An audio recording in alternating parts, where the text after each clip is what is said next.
மாயேந்திரபுரி கரசா? அந்த வயிற்றறிச்சலை எல்லாம் ஏன் கிளப்புகிறீர்கள்? மாயேந்திரபுரியில் கௌரவத்துடன் ராஜகுருவாக வாழ்ந்தேன். இவள் பாசம் என்னை இங்கே கொண்டு வந்து விட்டு விட்டது. வாமா போகலாம்.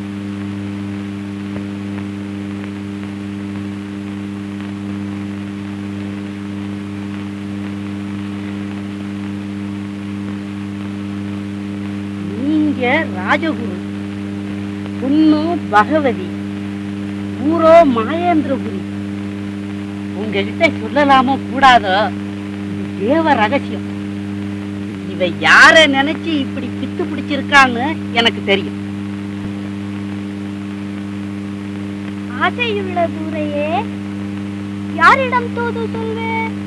அந்த கஷ்டம் எல்லாம் உனக்கு கொடுக்க கூடாதுன்னு தானே நானே நேர்ல வந்துட்டேன். வெயில் ஏறுது, வா ராசாத்தி, உன் ராசா கிட்ட பேசலாம் வா. மனித சஞ்சாரமே இல்லாத இடத்தை தேடி வந்தேன். தெய்வம் மாதிரி சமயத்தில் வந்து சேர்ந்தீர்கள். இவள் உங்களிடம் இப்படி கட்டுப்பட்டிருப்பதை பார்க்க எனக்கே ஆச்சரியமாயிருக்கிறது. நீங்கள் தான் கூடவே இருந்து அவளை குணப்படுத்தி விட வேண்டும். அதுக்கு தானே சாமியே நீங்க அனுப்பிச்சு வச்சிருக்கு.